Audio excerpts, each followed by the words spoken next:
Lord, thank you for the evening. Thank you particularly for the rain. Thank you for your word. May it water with your spirit. May it water and nourish our hearts as the rain is doing to the soil and the ground outside. We love you. We thank you. We pray your spirit would be here and lead us and guide us into all truth. Your word is truth. We love you and pray for this, please, tonight in Jesus' name. Amen. Okay, let's see. So there's Stephen drew a picture a few years ago of, I'm not sure who that is holding up the stick, but probably Moses, and the bronze serpent on the pole. So that's how Stephen thinks it might have looked. This next slide is, in a sense, the summary of the lesson tonight, although it's not exactly the summary. But if you had a chance to read all those chapters, you'll recognize the point of this immediately. John Greenleaf Whittier said this, it's probably familiar to you.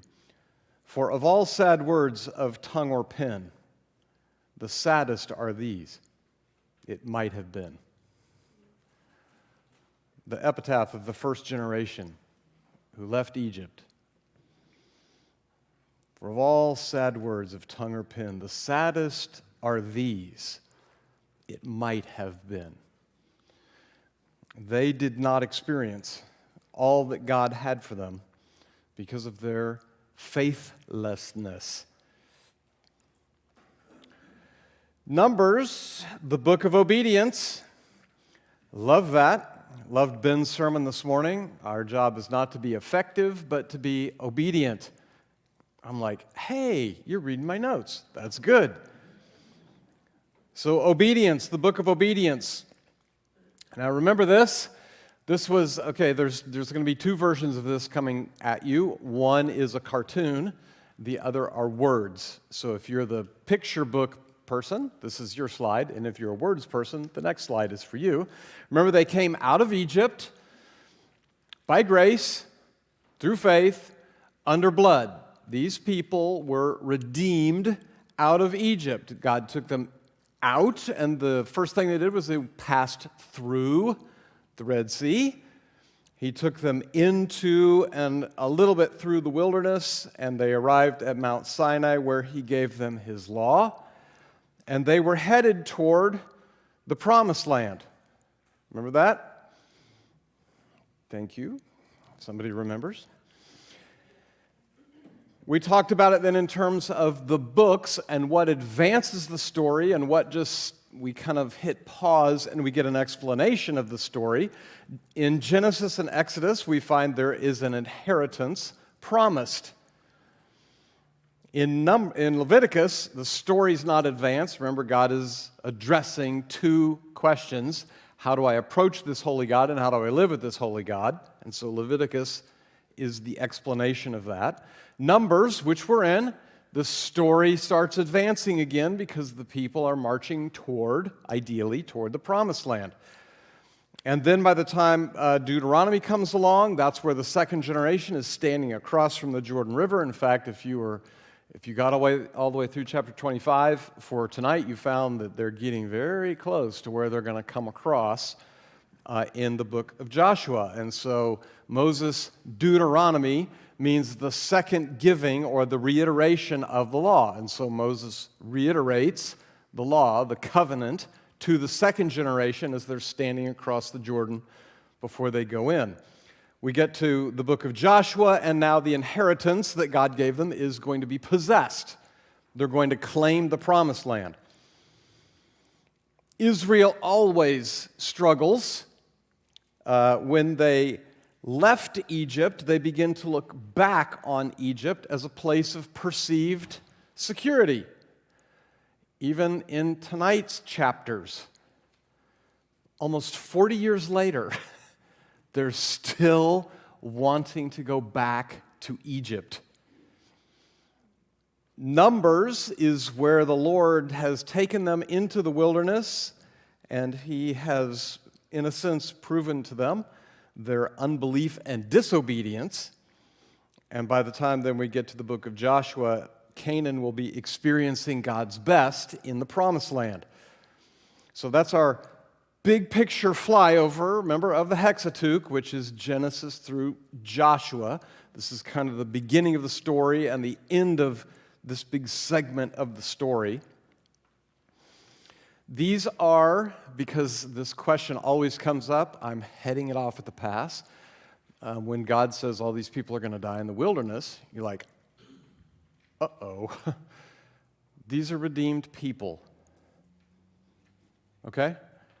These are people who, when that time comes, will walk on the earth with the Lord and with us. They are redeemed out of Egypt. But they fall short of everything that God intends to give them. So these are redeemed people. They're not lost people going to hell. These are redeemed people who just don't experience everything God had in mind for them to experience.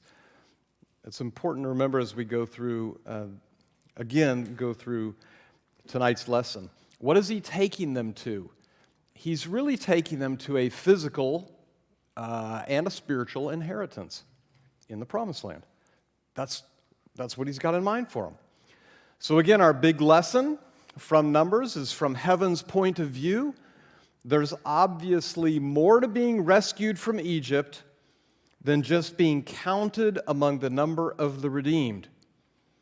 There's fulfilling God's expectation, being one of those on whom he can count to pursue his purposes and his ends in that generation.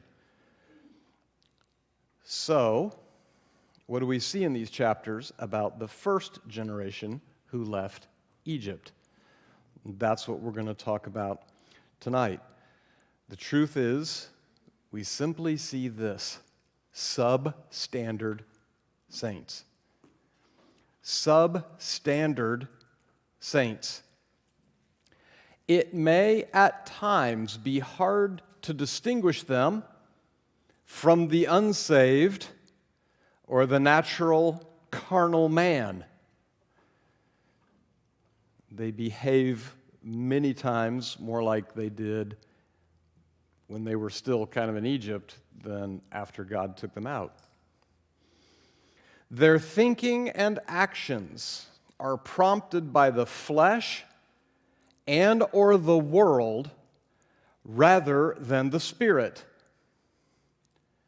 They are spiritual infants or children and seem content to remain as such. They haven't grown spiritually, which is abnormal. Abnormal.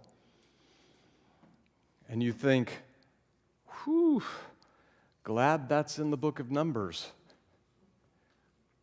Uh-oh. 1 Corinthians chapter 3.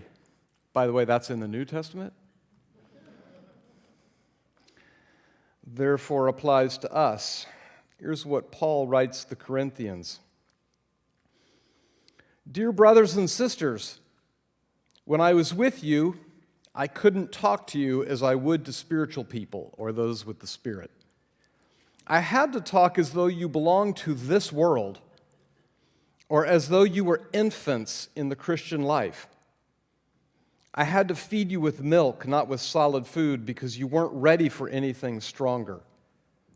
And you still aren't ready, for you are still controlled by your sinful nature. You are jealous of one another and quarrel with each other. Doesn't that prove you are controlled by your sinful nature? Aren't you living like people of the world? When one of you says, I am a follower of Paul, and another says, I follow Apollos, aren't you acting just like people of the world? Uh-oh. Same things happening in the New Testament that were happening in the Old Testament. We see substandard saints in these chapters of the book of Numbers. They don't act in accordance with who they are in Christ or who God has made them to be. So, they don't enter into the promised land. What does that mean? All that God has promised them, we've also received a promise in Ephesians 1:3. All He's designed them for, which we know about us from Ephesians 2:10, and where He's designed them to serve Him. We know that in our lives from 1 Peter 4. They're learning it back here in the Old Testament. Instead, they wander in the wilderness and waste their lives.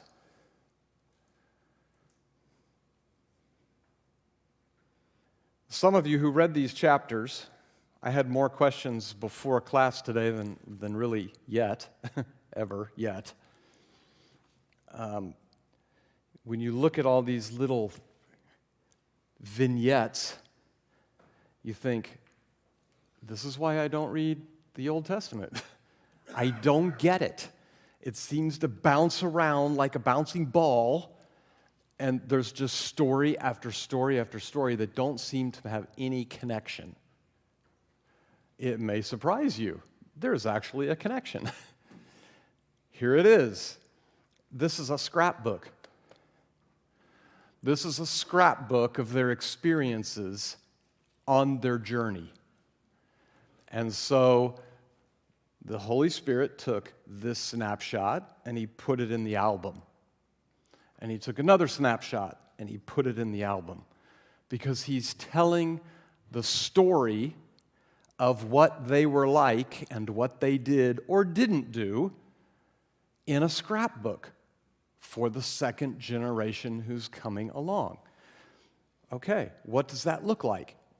I'm ready for your adoration. It looks like this. This is me. Thank you. Aww. I don't know when this picture was taken. Probably preschool. I don't know. Maybe I'm 2 or 3. I don't know. I don't really remember it. But my parents thought this is an important snapshot to take and put into a scrapbook that sometime later they would want me to see. Okay.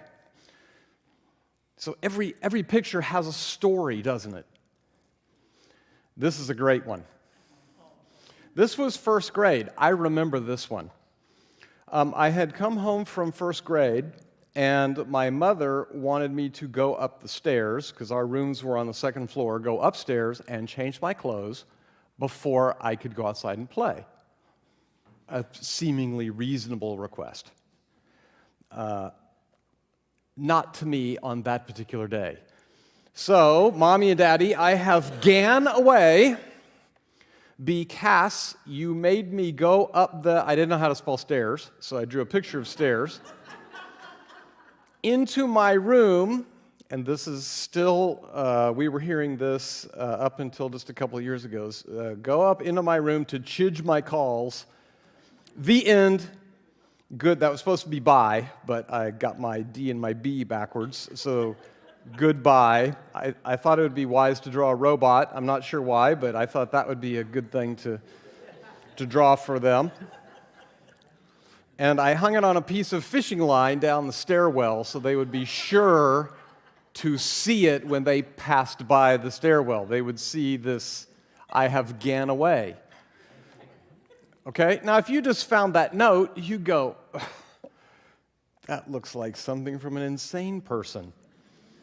But this was in my scrapbook because there's a story that goes with this picture. This is one of Laurie's favorite things. This is my junior year in high school. I didn't even remember that day was picture day, and so anyway, I showed up for that. That was in my scrapbook too. This is in my scrapbook. So here we are. This is probably 10 or 15 years ago. We're all around the Christmas tree, and that was a great Christmas Eve. This you wouldn't have even known was me. but there was we call Vacation Bible School Kids Camp, and so this was back in the days of Kathy Burr. Kathy Burr could sell me anything, and she said, I need you to dress up like Batman, because it'll be a character in the opening. And I said, well, Kathy, you do know I wear glasses, right? And she said, don't worry about that. So I put on the uniform, I don't have glasses on, and I'm supposed to run around on the stage doing things and not falling off the stage or running into people. So anyway, that was I was Batman one year. Just pictures in my scrapbook, random pictures that tell some stories. These pictures in 15 through 25 are the same kinds of things. You look at the picture and you say, why is that there? Because it tells a story of the Israelites for the second generation. Either do what your parents did, or usually don't do what your parents did. So this is their scrapbook that they're going to go through. You get the idea. There's a spiritual story behind every picture in these chapters. And so I've entitled this Lessons from the Wilderness, and it's illustrations of the carnal mind. Sometimes the main character is the substandard saint. Sometimes the entire nation is the substandard saint.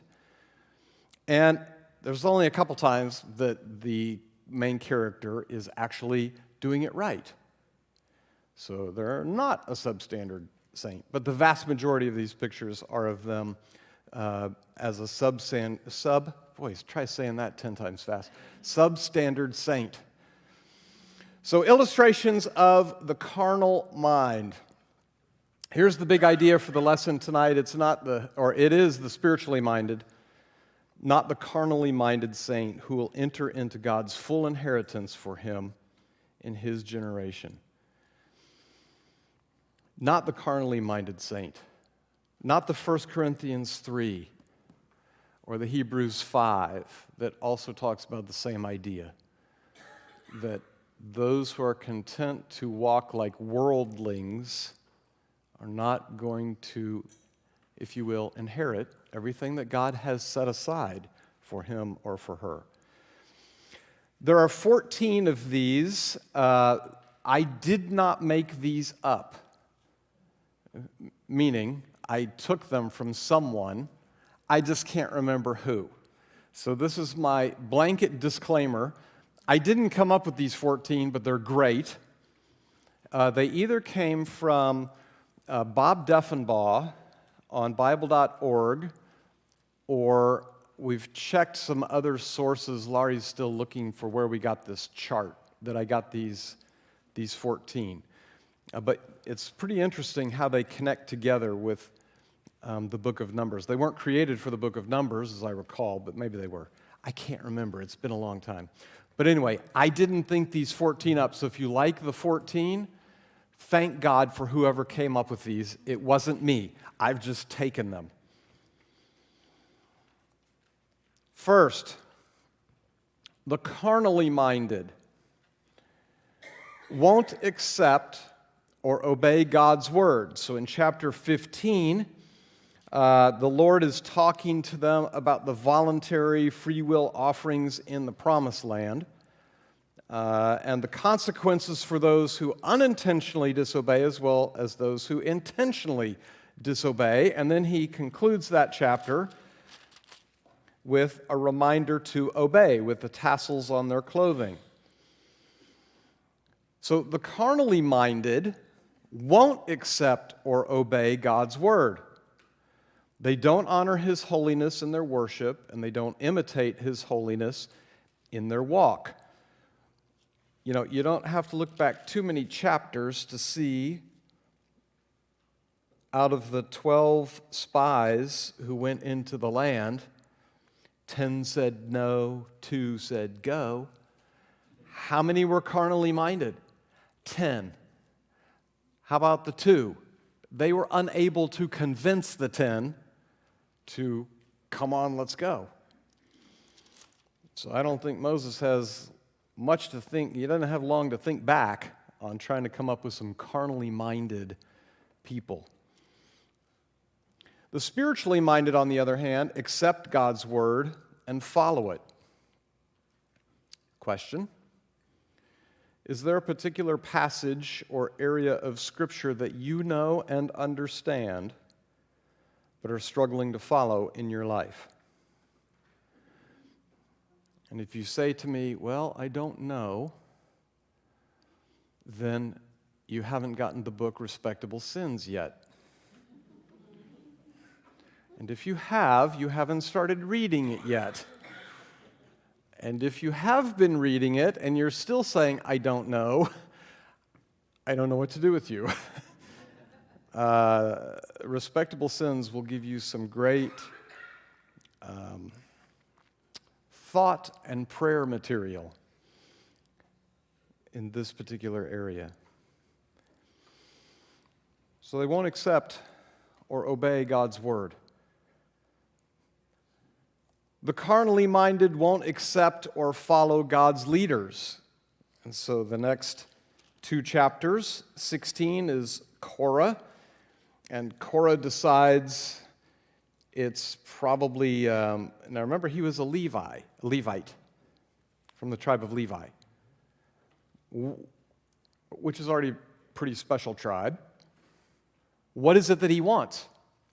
He wants the priesthood. Who is Aaron?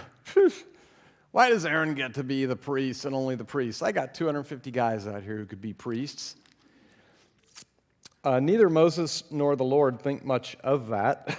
And so Korah's rebellion comes to an end. Chapter 17, kind of another way around the same issue, whose staff buds, and it's Aaron's staff. And so it's actually memorialized in front of, or perhaps even in, the Ark of the Covenant to serve as a warning for rebels. So this is Aaron's rod. It budded and produced fruit. The rest of them did not produce fruit. So the carnally minded won't accept or follow God's leaders. There were at least 250 who didn't want the role God had given them. Instead, they selfishly desired leadership, authority, or greatness over other men rather than service. The spiritually minded, on the other hand, accept God's leaders and follow them. Question: is there a particular spiritual leader in your life to whom you're struggling to submit?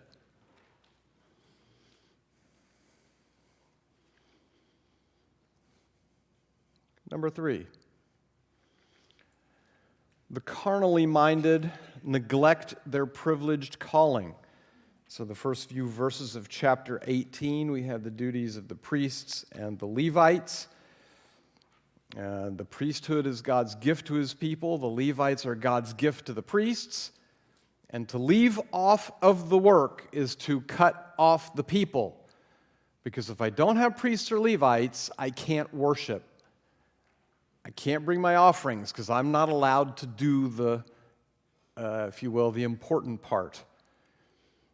So I'm denied access to God. How do I approach a holy God? I can't. If I don't have any priests or Levites, I cannot approach God. So to leave off this work is bad. The spiritually minded, on the other hand, serve under the direct supervision of the Lord Jesus Christ, the high priest. That's you and me, and serve as his gift of a priesthood of believers to all men. Is that interesting to you? I'll let you meditate on that one. To leave off the work is, in a sense, to leave people cut off.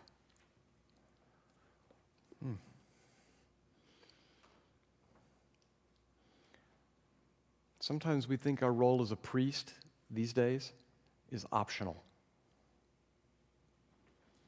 I would suggest to you the scriptures do not see it that way. It is not optional. It's a work we cannot leave off from doing. The carnally minded neglect to care for God's servants, and so then he spends the rest of chapter 18 talking about the priests, the sacrifices and offerings that the people bring to the priests, the Levites, the tithes from the people, and the high priest gets the tithes of the Levites. So everybody is cared for. And God says to them, don't leave off doing this. Curiously, we're not going to go too many more books, and we're going to find some, at least people who might have, some Levites, who might be wandering around, or even priests, trying to become somebody's household priest. Why?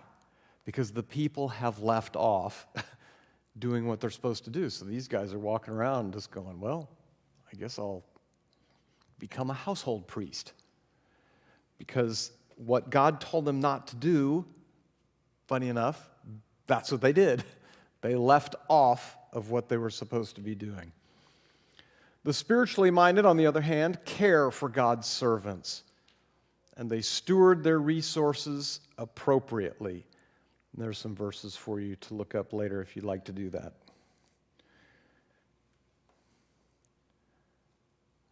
The carnally minded are casual or even optional toward holiness. And so, chapter 19, we have the red heifer and the water of purification and what we're supposed to do with the water of purification. And it takes a red heifer who's never been yoked. So we've got to find a special cow, and we've got to basically sacrifice it in the right way. And then we put it in some water with some other stuff, and that water becomes holy for purifying from certain things. And then there's also a penalty if you refuse the cleansing. Verse 20, but those who become defiled and do not purify themselves will be cut off from the community, for they have defiled the sanctuary of the Lord. Since the water of purification has not been sprinkled on them, they remain defiled.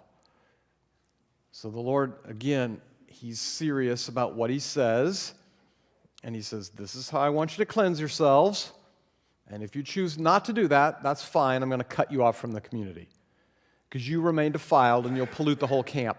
And if you pollute the whole camp, I may get angry against the whole camp and wipe them all out. The spiritually minded, on the other side, pursue holiness for fellowship with God. They're reminded, be holy as I am holy, which we saw in the book of Leviticus. We also see it in 1 Peter. As well, we have 1 John 1:9. When we confess our sin, he is faithful and just to forgive us and cleanse us from all unrighteousness. The carnally minded don't heed God's rebuke. And so chapter 20, first 13 verses, they don't have any water. Verse 2 of chapter 20, there was no water for the people to drink at that place, so they rebelled against Moses and Aaron. I'm telling you what, if I were Moses and Aaron, it's amazing what those two guys particularly. Same people, same sin, same spirit in them. They're just rebelling against Moses. Did you get verse 4? Why have you brought the congregation of the Lord's people into this wilderness to die, along with all our livestock? 5, why did you make us leave Egypt and bring us here to this terrible place? Where do they want to go back? Egypt. That's the place where they feel like they have security. This time there's a different response on Moses' part.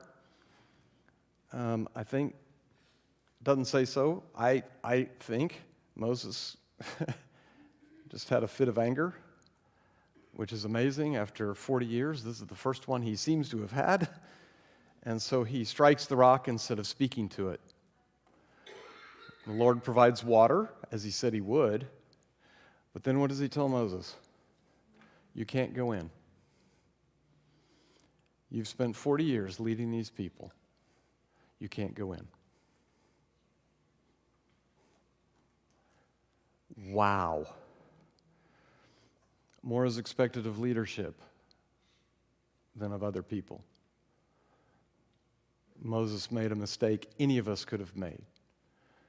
But God says, nope, you're my special guy, and you're not going in. You hit the rock. And so now there's a painful discipline. Don't seem to hear from Moses about it, though, exactly, which is another amazing thing about Moses. But the carnally minded don't heed God's rebuke. The spiritually minded know testing will bring more maturity or reveal their immaturity. They realize leadership is held to higher standards, and they know faithfulness is more important than reward. That's the spiritually minded. The carnally minded, chapter 20, we keep going. Edom won't let Israel pass through their land. Now remember, Edom is another way of saying Esau. Esau had a brother, Jacob. While they got along a little bit, they didn't get along very well for very long. And so now Jacob wants to pass through Esau's land. How does Esau feel about that? Not so good. So Edom says, no, you cannot go this way. The carnally minded seek the quickest, easiest path. They wanted to go through that way, but the king of Edom replied, stay out.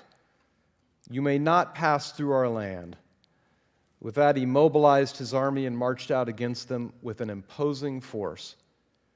Because Edom refused to allow Israel to pass through their country, Israel was forced to turn around. Israel, Jacob, and Edom, Esau, had a common father, Isaac. But Israel has been in bondage and mistreated, and Edom doesn't care.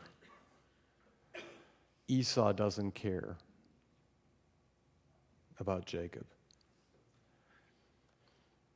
The spiritually minded, on the other hand, go out of their way, not the most direct way, to live at peace with all men. Romans 12:18, as far as it is possible with you, live at peace with all men.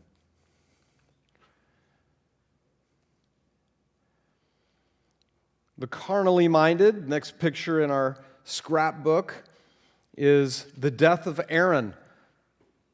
And so the carnally minded lack humility about their role. This seems to be a positive picture of Aaron for a change. It's around the 5th month of the 40th year. Aaron dies and is mourned for 30 days. And Eleazar, his son, replaces him as high priest. The spiritually minded know that God's workmen change, but his work continues.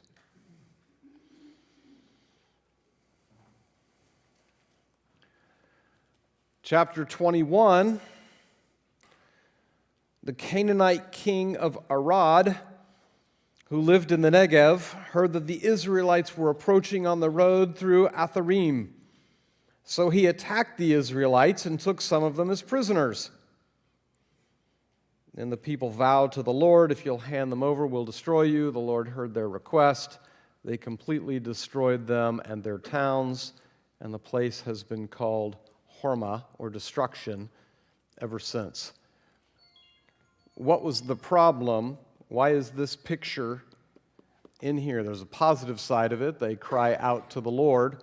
The negative part of it is the carnally minded lack alertness toward enemies. The Israelites were caught off guard. Their fathers had been here before, back in chapter 14. But the sons were given do-overs. You already begin to see the second generation being exhorted, given opportunity, and exhorted to do the right thing this time instead of what their parents did, which was the wrong thing. The spiritually minded know the enemy is on the prowl. They seek the Lord for help and strength for battle, and they show their enemies no mercy. It may still be there, I can't recall. There's a picture of a lion. If you go into the garden room, there's a wonderful big picture of a lion. And you see, kind of on the hills, you see maybe a few people and some stuff like that. And I don't know what you think of that painting. The people I've asked about it, I said, what do you think about that painting? And they said, ooh, that's a great picture of Jesus. See, he's up there and he's protecting the people who are down there. And it's a great picture, like Aslan. And I said, that's true, it could be that. But I've actually taken the painting off the wall and read the little thing that's on the back. And it's a picture of the devil prowls around like a roaring lion, looking for whom he may devour. It's actually it's a warning painting. Here's a painting of the devil prowling around like a roaring lion, looking for people to devour. This is not a happy Jesus picture. This is a warning picture. The enemy is on the prowl. He will not cease until the Lord Jesus takes care of him. It's important for us to remember always the enemy is on the prowl. If there is fear, chaos, anxiety, I can guarantee you one thing: they do not come from God.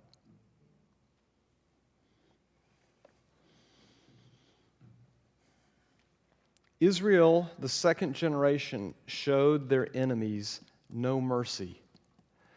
How many times do we show our enemy, and I don't mean necessarily just Satan, but show our enemy no mercy?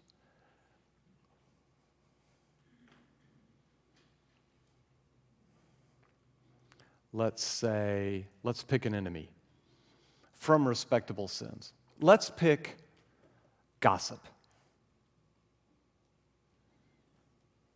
How many times do I show gossip mercy and say, well, I've stopped you this time? But do we keep going and say, Lord, make gossip like horma, like destruction in me. Take care of it. Kill it. Remove it. Show it no mercy. Destroy it. See what I'm saying? Does that make sense? You can pick other things, but so many times I show it mercy. Lord, just in this particular situation or circumstance, I just keep showing it mercy, and it keeps running around. And it escapes, and it shows up somewhere else. Instead of saying, Lord, kill this thing. Kill it. Make it destruction. The carnally minded lack alertness toward enemies. And I am not the guy who looks for the devil behind every bush. But he's out there. He is prowling around. The carnally minded become easily discontented. Chapter 21. Let's see, that's fourth. This is the picture. Then the people of Israel set out from Mount Hor, taking the road to the Red Sea to go around the land of Edom. But the people grew impatient with the long journey, and they began to speak against God and Moses. Why? Can you believe this? I can. Sounds like me every day. Why have you brought us out of Egypt to die here in the wilderness, they complained. There is nothing to eat here and nothing to drink, and we hate this horrible manna.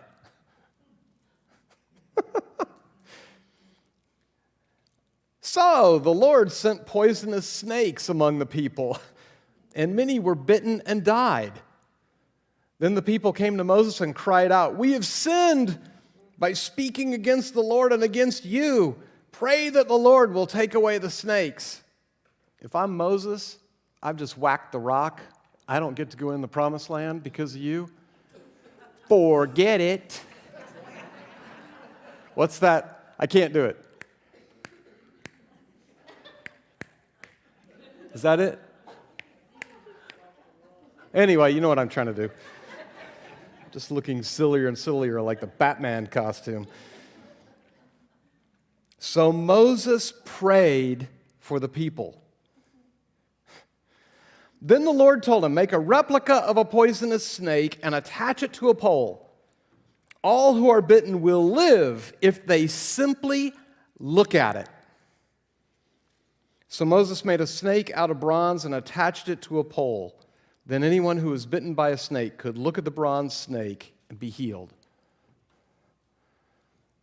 And now you know what Jesus meant in John chapter 3.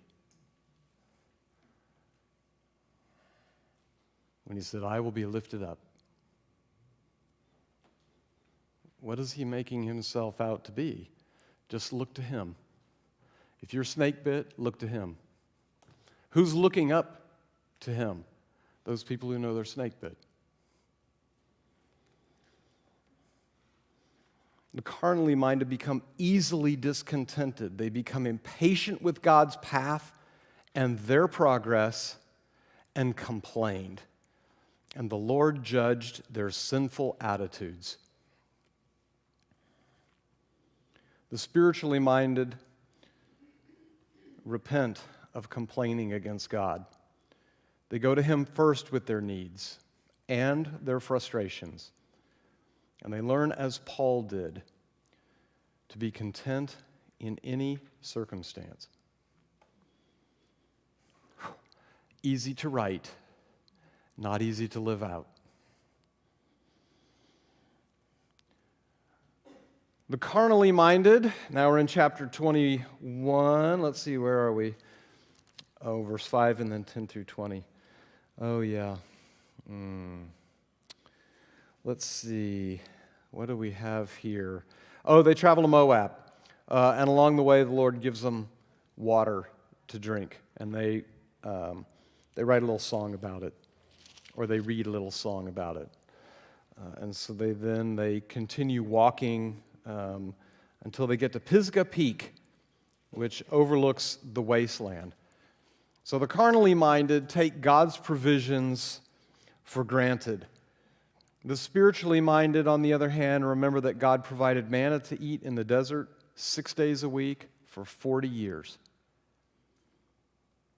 They're reminded that God anticipated their need for water and provided it. And they gratefully rejoiced over his faithful provision.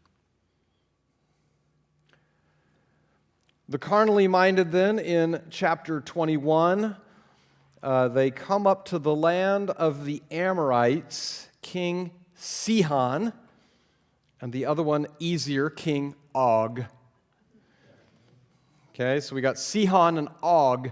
They show up through the Old Testament as illustrations of what God does to kings or countries that are allied against Israel. They're referred to as the Lord did to Sihon and Og. This is what they're referring to right here. They ask permission to pass through. King Sihon refuses to let them cross his territory. Instead, he sends out his army. But the Israelites slaughtered them with their swords and occupied their land. So Israel begins to settle in this town. They write a little, some ancient poet wrote this little thing that they quote. So the people of Israel occupied the territory of the Amorites. They capture all the towns. Then they turned and marched up the road to Bashan. But King Og of Bashan and all his people attacked them. The Lord said to Moses, "Do not be afraid of him, for I have handed him over to you along with all his people and his land. Do the same to him as you did to King Sihon of the Amorites."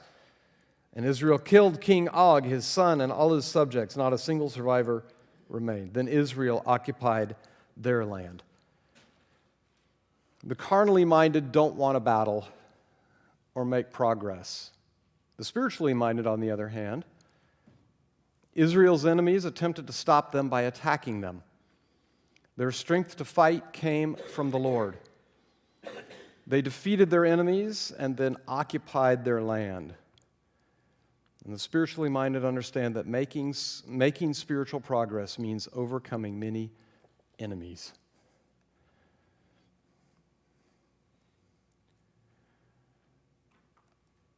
The carnally minded are unaware of ongoing spiritual warfare around them. And this is one of the most interesting stories in all of the Bible.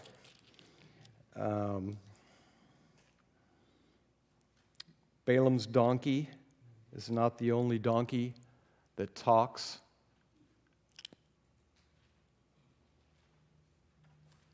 Really? I'm like a talking donkey? Okay. Okay. You all are so kind. You just don't get my dumb jokes. The carnally minded are unaware of the ongoing spiritual warfare around them. Balak, who has seen this massive horde moving up toward his land, he's seen them wipe kings and nations off the face of the earth.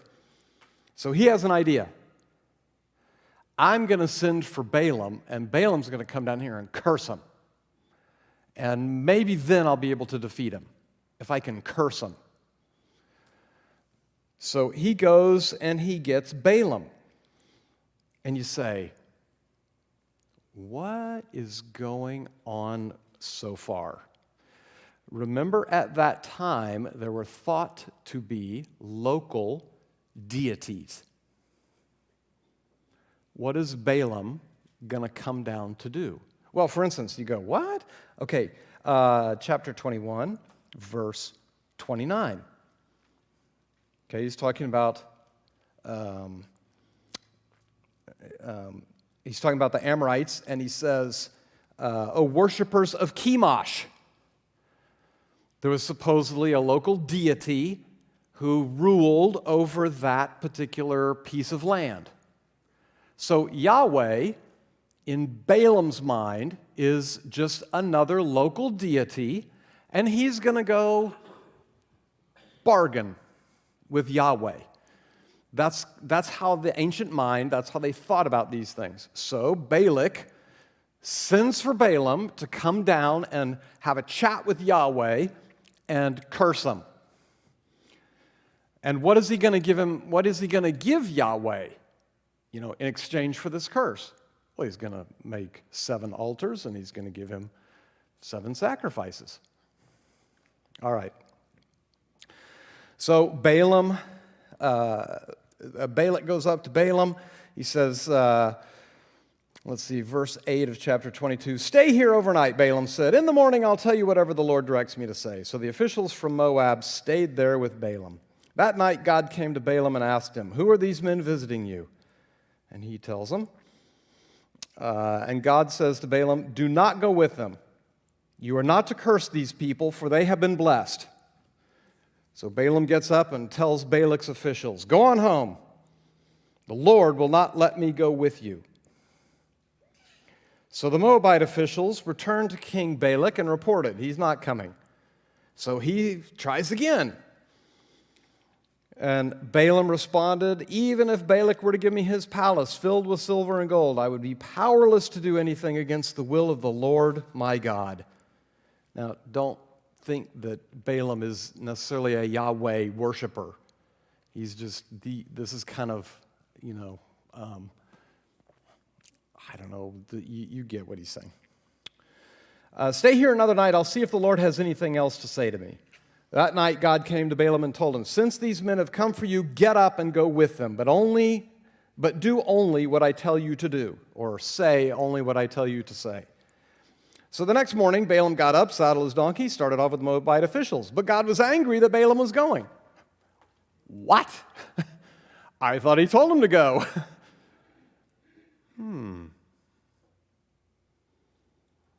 What's going on here? Is God capricious and whimsical? No. What does God know Balaam is going down there to do? Not do what he tells him to do, not say what he's going to tell him to say. He's looking into Balaam's heart, and he's angry that he's not following the Lord's instructions. That's why God is mad. And you say, really? I'll prove it to you in just a minute. So they go down there. And Balak takes him 3 different places.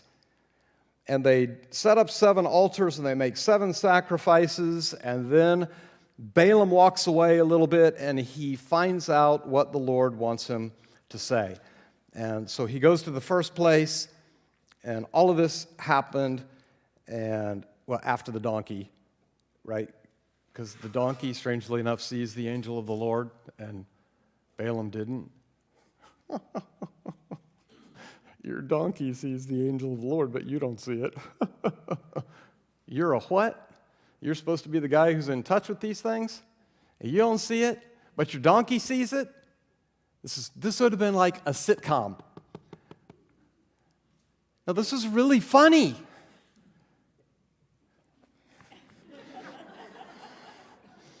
This is so funny. This is ancient Hebrew humor. You should be going, the guy who's supposed to see and hear things, his donkey sees and he doesn't get it at all. He's just, You're laughing right now. You're like, oh, Balaam, oh my gosh, he's really walking into it. All right, so he gets down there. Balak takes him 3 different places. We'll kind of summarize here. He takes him 3 different places. Each time, Balaam blesses them instead of curses them. 2 times, it seems that he is kind of saying what he's been told to say. The 3rd time, the Spirit of God comes on him, and he has a much longer blessing. And Balak is not very happy with all of this. The king is not very happy. And so he says, you could have been rich, but see ya. And he sends them on home. And so, in fact, King Balak flew into a rage. And Balaam said, hey, I told you. And so he delivers his concluding comments, and Balaam and Balak return to their homes. And then we have chapter 25. While the Israelites were camped at Acacia Grove, some of the men defiled themselves by having sexual relations with local Moabite women. I didn't finish this slide. Okay. The carnally minded are unaware of ongoing spiritual warfare around them.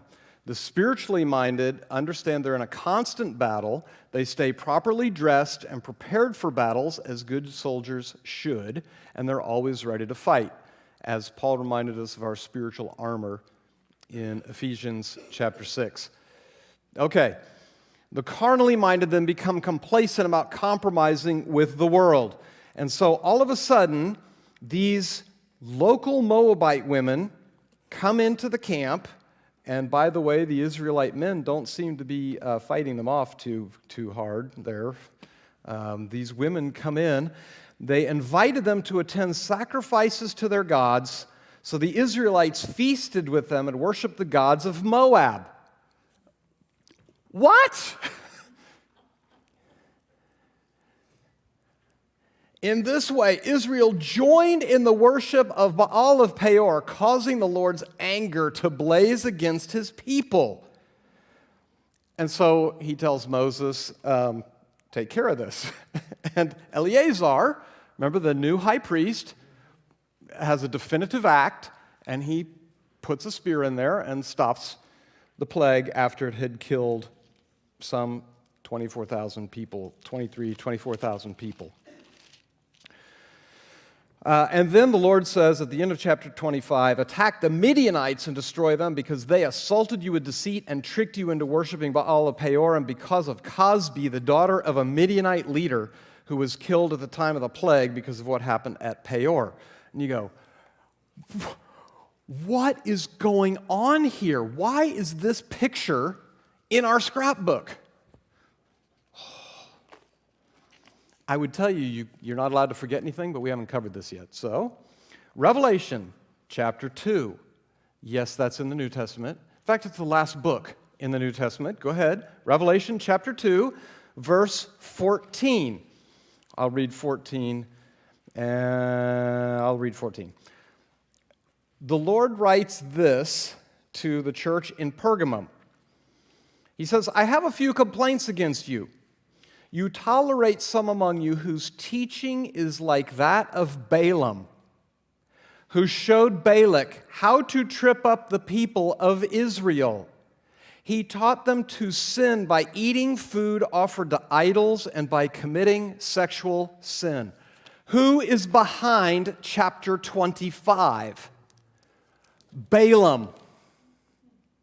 When he couldn't get in the front door, he went in the back door. Balaam is behind what happened in chapter 25 of Numbers. That's why he's pointed out in the book of the Revelation, because he's a sneak attack guy. He couldn't come at him this way to curse them, so he says, I know what I'll do. I'll come in this way. This is why the Lord was upset with them when he went, because he knew you're going to go do some things that I don't want you to do, so I'm mad at you because you're not going to obey me. No, he did not. He did not obey the Lord. He took it upon himself and he taught the Israelites how to sin.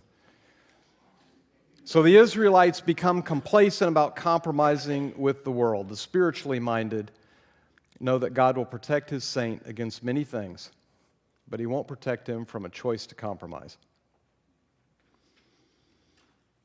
Do whatever it takes to put to death the enemy within his camp. That's what the spiritually minded knows. And that's why the picture hanging in the great room of the lion is a warning picture that we should all reflect on. Not be frightened of, but reflect on. The first generation, though redeemed from Egypt, were characterized by unbelief, faithlessness, and disobedience. They spent most of their lives led by carnal minds, doing what was right in their own eyes, and wasted their lives in the wilderness, never realizing all God had for them and had intended for them. For of all sad words of tongue or pen, the saddest are these: it might have been. Yet in the midst of this, see how God treats his saints with grace, faithfulness, long-suffering, etc., etc., etc. This is how he treated these people for 40 years. And this is how he's treated me and how he's treated you all of your life. It's the spiritually minded, not the carnally minded saint, who will enter into God's full inheritance for him in his generation. As we approach Easter this week, let us reflect on our great God, who, though we were snake bit by our own stuff, provided the Lord Jesus that for just a look, we could be saved. He made him who knew no sin to be sin, that in him we might become the righteousness of God. For next time, remember, no class next week, so the week after that will be the 16th. Read Numbers 26 to 36. That will be the finish of the book of Numbers, and no class next week. Let me pray for us. Father, thank you for these snapshots of your people, not for us to wag our fingers or cluck our tongues and say, I can't believe they would do that to you, but to ask you how much of them is in me. And, oh Lord, have mercy and make Hormah, make destruction out of those things that make me unlike you. We love you. I pray that this will be the greatest Easter we've had yet. May we see you more clearly, love you more dearly, walk with you more nearly. May we feel your presence, and may we feel your pleasure in us this week because of what Jesus did. We thank you and say we love you in Jesus' name. Amen. See you at Easter.